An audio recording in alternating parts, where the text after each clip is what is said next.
کہ حضور میں نے نہیں جانا، میں یہیں رہوں گا۔ چچا اور باپ نے دیکھا تو کہنے لگے بیٹا تو غلامی چھوڑ کے نہیں جائے گا، تو ملازمت چھوڑ کے بادشاہی میں نہیں جائے گا؟ تو آپ کے والد کو آپ فرمانے لگے ابا جی ذرا 2 گھڑیاں یہاں رہ کے تو دیکھیں، یہاں 2 گھڑیاں رہ کے تو دیکھیں۔ فرمایا یہاں ملازموں کا وہ اعزاز ہے جو شہزادوں کا ہوا کرتا ہے، یہاں خادموں کی وہ عزت ہے۔ اور پتہ پھر ان کو مقام کیا ملا؟ یہ واحد شعبیاں جن کا نام اللہ نے قرآن پاک میں بیان فرمایا ہے، نام اللہ نے قرآن مجید میں بیان فرمایا۔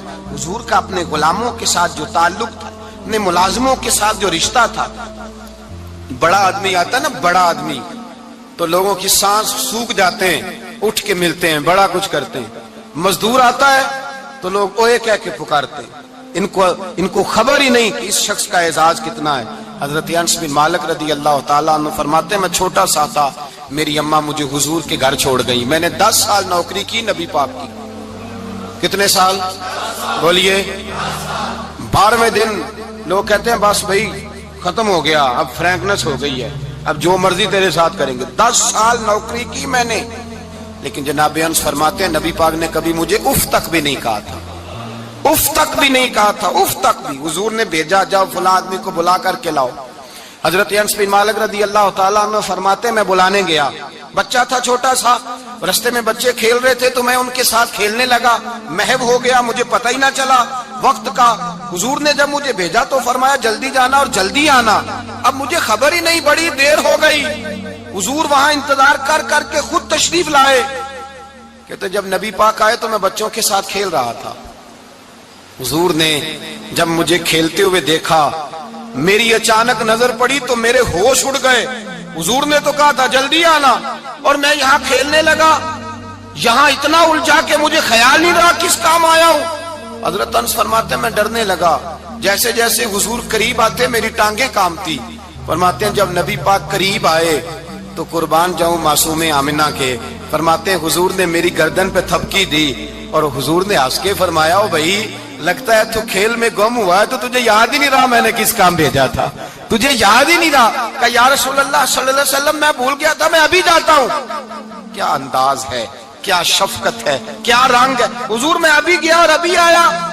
نبی پاک نے فرمایا نہیں یار تو کھیل میں خود ہی چلا جاتا ہوں، تو کھیل یہاں میں خود جاتا۔ یہ اعزاز، یہ فضیلت، یہ درجہ کس نے ذروں کو اٹھایا اور صحرا کر دیا، یہ کس نے قطروں کو ملایا اور دریا کر دیا، یہ کس کی حکمت نے یتیموں کو کیا در یتیم اور غلاموں کو دنیا بھر کا مولا کر دیا، یہ کس نے اتنا۔ میرے بھائی مزدور کو حضور نے اعزاز دیا، نبی پاک اپنے ہاتھ سے کام کرنے والے کے ساتھ اس نے سلوک کرتے، محبت کرتے، پیار کرتے۔ ایک بوڑھی اماں تھی جو مسجد میں جھاڑو دینے کی مزدوری کرتی تھی۔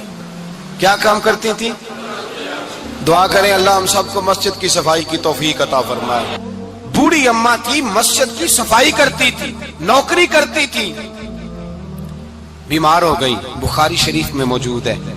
اللہ کے محبوب صلی اللہ علیہ وسلم روز تیمارداری کرنے جاتے۔ ایک وقت ایسا آیا کہ دن میں 2 مرتبہ حضور تیمارداری کرنے جاتے۔ ایک شام نبی پاک نے فرمایا اس کا انتقال ہو جائے تو مجھے اطلاع کرنا۔